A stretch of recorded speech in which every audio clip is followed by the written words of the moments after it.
Hello friends, நம்ம இன்றைக்கி முருகர் கோயில் டெம்பிளுக்கு போகிறோம். காட்டி சுப்பிரமணியா கோயில் டெம்பிளுக்கு.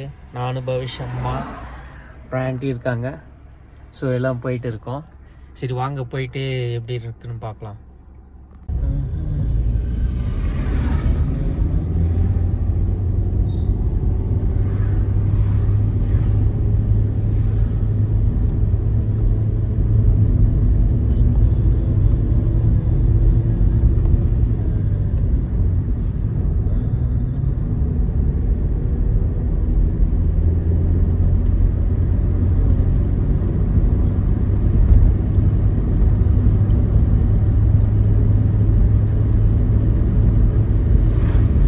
கோயில் பார்த்தீங்கன்னா பெங்களூர்லேருந்து சுமார் 60 கிலோமீட்டர் தொலைவில் இருக்குது. நம்ம அங்கே தான் போயிட்டு இருக்கோம்.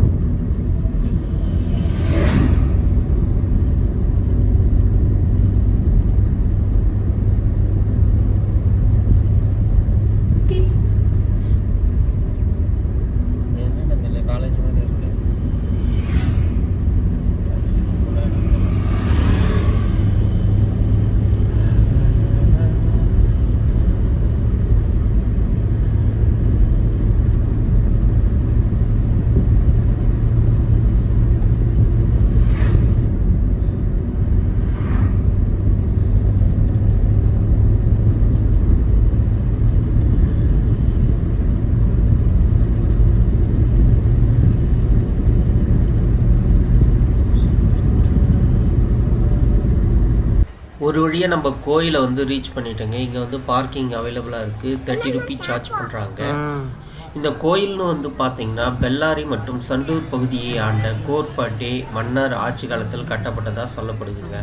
மன்னரின் கனவில் தோன்றிய இறைவன் சுயம்பு மூர்த்திகள் இருக்கும் இடத்தை வெளிப்படுத்தியதாகவும் அதன் பின்னர் அங்கே கோயில் எழுப்பப்பட்டதாகவும் செவி வழி செய்திகள் கூறப்படுதுங்க. இந்த கோயில் பார்த்தீங்கன்னா சுமார் 600 ஆண்டுகள் முந்தையதாக கருதப்படுகிறதுங்க. இந்த கோயில் பார்த்தீங்கன்னா திராவிட கட்டடக்கலையை பானையில் கட்டப்பட்டுள்ளதுங்க. இந்த காட்டி சுப்பிரமணிய கோயில் பார்த்தீங்கன்னா இந்தியாவில் உள்ள 7 சுயம்புவாக தோன்றிய முருக பெருமானின் தலங்களில் ஒன்றாக திகழ்கிறதுங்க. அடிகாசுரன் என்ற அரக்கனை இந்த இடத்தில் சுப்பிரமணிய சுவாமி வதம் செய்ததால் இந்த இடத்துக்கு காட்டி என்று பெயர் பெற்றது. இந்த கோயிலுக்கு நம்ம வழிபட சொல்ல நாகதோஷ நிவர்த்தி செய்யவும் குழந்தை பாக்கியம் வேண்டிய இங்கே வழிபடுறாங்க. ஆண்டுதோறும் நடைபெறும் நரசிம்ம ஜெயந்தி சிறப்பு வாய்ந்ததாக கருதப்படுதுங்க. மூலவரின் சிலை ஒரே கல்லிலால் செய்யப்பட்ட அரிய வடிவமாகும். 7 தலை நாக வடிவில் கிழக்கு நோக்கி சுப்பிரமணியரும் மேற்கு நோக்கி லட்சுமி நரசிம்மரும் காட்சியளிக்கின்றனர். கருவறையில் வைக்கப்பட்டுள்ள ஒரு பெரிய கண்ணாடி மூலம் ஒரே நேரத்தில் 2 கடவுளர்களையும் தரிசிக்க முடியும். சுப்பிரமணிய பெருமான் அருகிலுள்ள மலைகளில் பாம்பு வடிவில் தவம் செய்ததாக நம்பப்படுகிறது. கருடனிடமிருந்து நாகங்களை பாதுகாக்க வேண்டி லட்சுமி நரசிம்மரிடம் அவர் பிரார்த்தனை செய்தாராம். கோயிலின் அருகில் ஆயிரக்கணக்கில் நாக சிலைகளை நம்மால் பார்க்க முடிகிறது. ஒரு வழியாக நாங்கள் தரிசனம்லாம் முடிச்சுட்டு இங்கே கிளம்பிட்டோம். இங்கே பாரு, பஸ்ஸு காமி, குழந்தைக்கு பஸ் வாங்கி கொடுத்துருக்காங்க அவங்க அம்மா.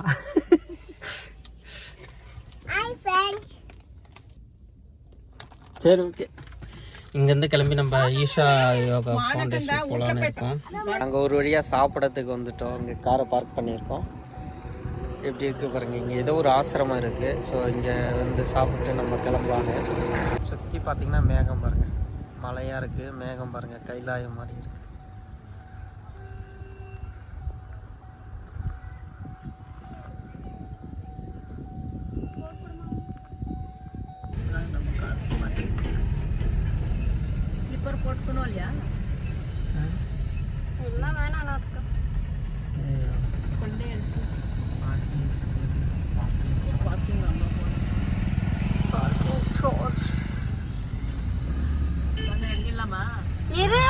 ஒரு வழியாக நம்ம ஈஷா யோகா மையத்துக்கு வந்துட்டோம்.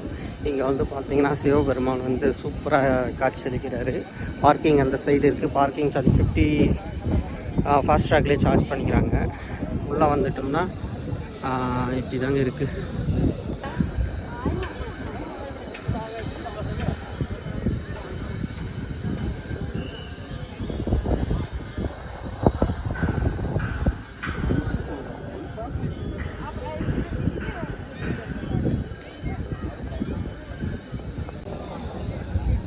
இங்கே பாருங்க, எல்லாம் திரும்பி பாருங்க.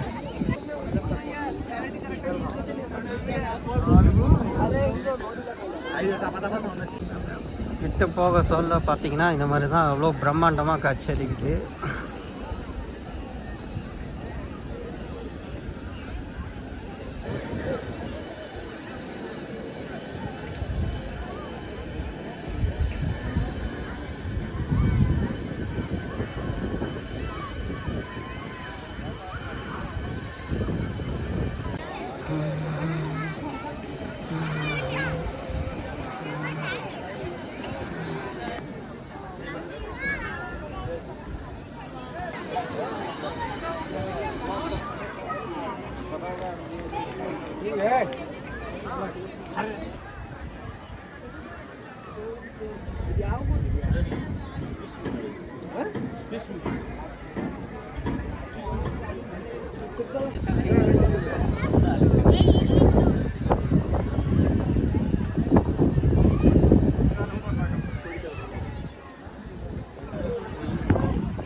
சிவபெருமானின் கழுத்தில் இருக்கும் இந்த ருத்ராட்ச மாலையானது லட்சக்கணக்கான மாலையை ஒன்றிணைத்து மிகப்பெரிய மாலையாக அணிவிக்கப்பட்டுள்ளது.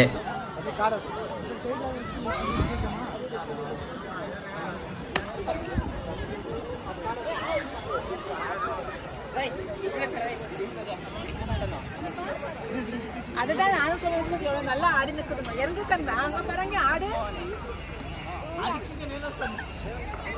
இறங்க ஆடு பாரு, அங்க பாரு எவ்வளவு ஜூட்டாட்டா எடுத்துங்க. வா நான் நீ ஆடலாம். மல்ல மல்ல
நாங்கள் ஒரு வழியாக ஈசா யோகா மையத்துக்கு போய் அங்கே எல்லாம் பார்வையிட்டுட்டு சிவபெருமானை வழிபட்டு அங்கேருந்து நம்ம கிளம்பிட்டோங்க.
ஒரு நிமிஷம் இருமா, கீழே போயிட்டு பாரு பேசுவேன்.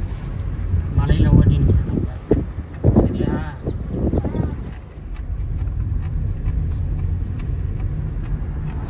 இந்த விதத்தில் இவனை பாராட்டலாம். ரோடு வந்து 3-4 வண்டி போகிற மாதிரி.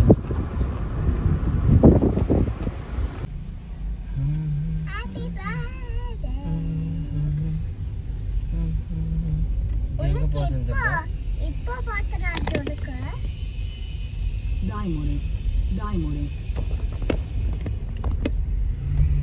அம்மா சொல்லுங்க. உனக்கு இப்போ பார்த்தா butterfly.